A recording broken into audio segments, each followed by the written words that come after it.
En 2018, nous avons signé une charte pour la diversité et l'inclusion sociale au niveau de BTL. Charte à laquelle ont adhéré l'année suivante la totalité des filiales du groupe.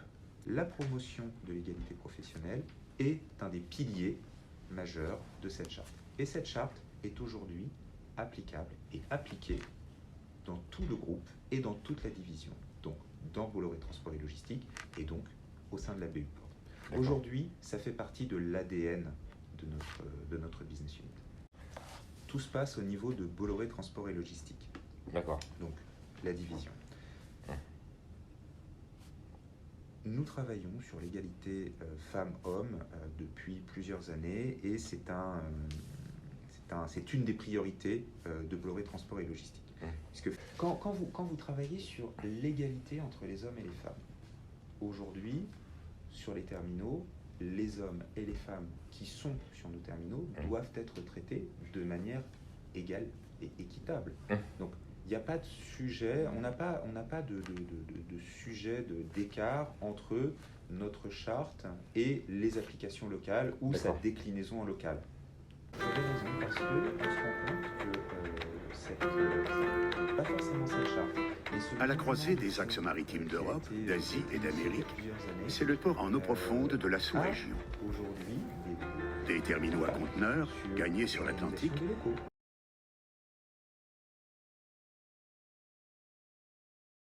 Aujourd'hui, effectivement, on a les remontées de certaines entités nous disant, voilà, aujourd'hui, dans le plan d'investissement, nous avons prévu la préparation, alors ça a été fait l'année dernière, ça a été fait il y a 2 ans, etc., l'implantation de locaux séparés, de vestiaires séparés pour les hommes et les femmes. Tous ces investissements-là ont eu lieu ou sont en cours.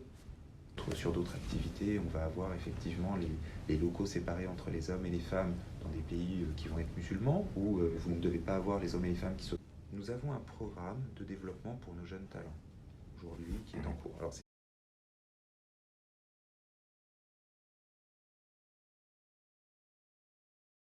il n'y a pas d'avantages et d'inconvénients. Non. Par contre, on rencontre peu de problèmes, je dirais pas de problème dans le cadre du recrutement de femmes dans nos métiers. En fait, on s'aperçoit qu'elles sont nombreuses à occuper, comme vous le voyez tout à l'heure, des postes a priori masculins ou dans l'inconscient collectif très masculin, que ce soit sur des opérations avec une conductrice de grue, manutention d'engins, etc. Et sur les postes de management et de direction. En fait, on se rend compte que tout ceci est lié quand même à la culture.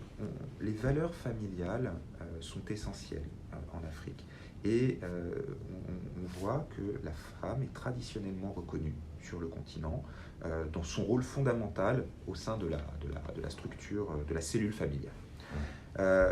Elle participe à l'activité économique du foyer, elle a eu de tout temps un rôle politique, et en fait, la nomination de femmes à des postes de direction par promotion interne ne pose aucune difficulté. C'est même tout naturellement que ça se passe. Vous avez des directrices générales, que vous avez des PCA, que vous avez des DRH, que vous avez des directrices financières, ça ne pose aucun problème. C'est à contrario dans d'autres régions du monde que on se dit c'est compliqué, c'est difficile. Sur le continent, on n'a aucune difficulté. Si on a poussé lors d'appel à candidature des femmes, c'est qu'on était persuadé que de toute façon elles pouvaient le faire. Donc l'acceptation par les équipes, elle était naturelle, elle était déjà là. D'accord.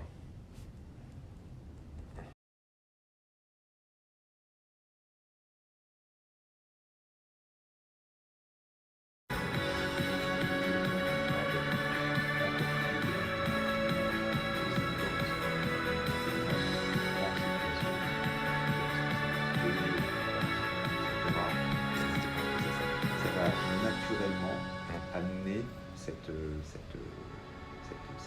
équilibre, on va dire, cette parité au niveau de nos activités. Inspirant, ces succès, ces réussites, ces possibilités, elles prennent de la visibilité, prennent de la crédibilité, et qui rayonnent.